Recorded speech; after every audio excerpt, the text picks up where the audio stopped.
The truth is, the world is sick. The world is extremely sick. And if you model yourself and you model your beliefs based on the world and things you see around you, you're almost doomed to never be content and to never really have time or even the ability to really appreciate your own life and appreciate your own journey. I think far too often now we spend a lot of our time living vicariously through others that we see on social media, or living vicariously through others in general, or just attaching ourselves to group in order to feel less lonely in this world. And I think it's quite tragic but also beautiful, the fact all of us as humans can acknowledge that we feel so powerless.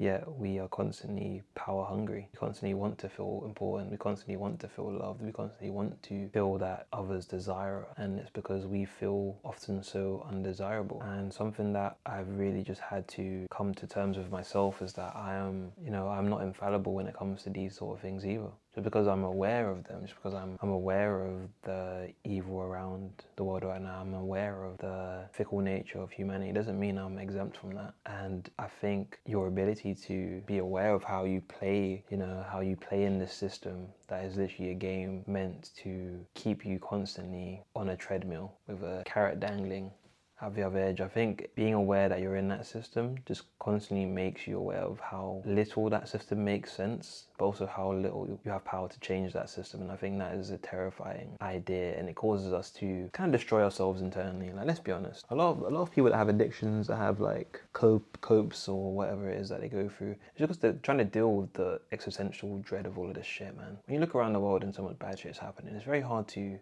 make sense of it, and sometimes that causes you just want to check out the game. And so many people I speak to nowadays, so many people that reach out to me, they have that same sentiment. They just want to check out. They're just done. Like, they just don't see how this game can benefit them. They don't see how this world in its current state has much hope. And I'd love to sit here and be like, oh no, they're so wrong. There's so much to live for, and there is. But in the grand scheme of things, it's like, it's very hard to be someone who cares about others while also contributing to the demise of others. And a lot of time it's not even like purposeful. It's just the fact that, let's be honest, if you live in a Western country, it's very likely your tax pounds or dollars, whatever it is, have been used to do atrocious things. We all know what's going on right now in, I don't know if you can even say it, in Gaza or in Congo or all these other countries in Sudan. There's so much things going on, and at the same time it's like we're always pushed to just improving ourselves, like that's the answer. And I've definitely been guilty of that. I've definitely tried to find some solace and find some peace in improving myself, to kind of almost as a proxy for improving the world. And it's just, I've just kind of come to a standstill with that, where it's like, I am conscious that I am working on making myself better, but the end goal of that just seems that I'm just going to be accumulating more things. And how does that help anyone other than myself? Maybe it doesn't. And maybe that is just the reality of all this shit. We're put in situations where we are almost given access to information without the ability to kind of use it. And that's quite tragic. It makes you feel apathetic, it makes you feel numb, it makes you feel sad. And as I said before, people use the sadness against themselves. People use the sadness to almost prove that the crazy shit in this world makes sense, because they use the darkness that they see around the world and they inflict it on themselves and others. And the whole point of I'm even making this video is just because it just came to mind that in the context of the world we're in right now, everything is fucked.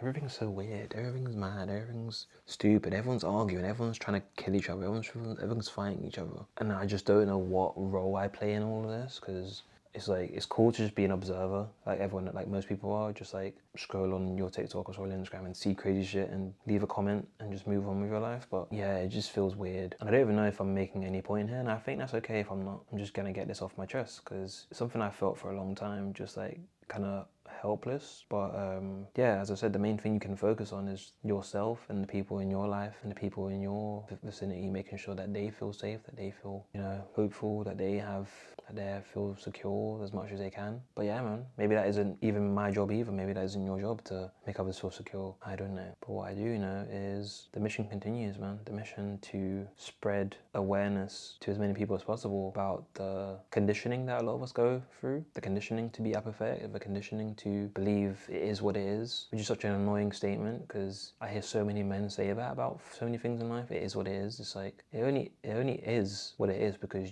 you say that it is what it is. That's the only reason that these things continue to be, because you say that, oh, you know, it is what it is. So that's why it is. It doesn't have to be. If we all suddenly agreed that, you know, men, for example, shouldn't wear t-shirts anymore for some weird reason, and that just becomes the social norm, is it fair to say, oh, it is what it is, men just don't wear t-shirts? Is that a bad example? It might be a bad example, but you know what I mean, hopefully. Hopefully, you know, we're on the same wavelength, you know what I mean here. Because for so long, I used to say that to myself, it is what it is, about so many things. And now I realized it didn't have to be what it was. And sometimes that can be small things, and sometimes it can be big things. It can be major things, like you hating yourself. It is what it is. No, it's not what it is. That doesn't have to be it. Or you being jealous of people. You know, it is what it is. They have better things than me. No, you don't have to view the world like that. I just want to inspire more people to think outside the box and really understand that, you know, that you're enough already, and that maybe you're not going to be the savior of the universe. Maybe you're not going to be the one that changes everything, but you can be the one that changes everything for yourself. At the very least, I think that's the bare minimum you can do as a person. Try and break the cycles of whatever damage and trauma there is in your life and in your family, and then pass that on and change that for the people that you love and care about. But yeah, I'm definitely just rambling right now, but it feels good, man. It feels good. I'm speaking my mind. This is what I like to do. So yeah, I'll leave it there. If you did like this, let me know. That's something I have also noticed. You guys are very shy in the comments, man. Lots of you guys watch the channel, probably have thoughts and opinions about it, and just don't leave a comment. What's up with that? Don't be shy. I'm a chill guy. We can have a little conversation. Why not? Yeah, man. Appreciate you watching this far if you did. Well, you must have if you're hearing me right now. And yeah, might do more of these, like just raw kind of videos more often. Or I might not, who knows. Alright, that's enough now. Peace.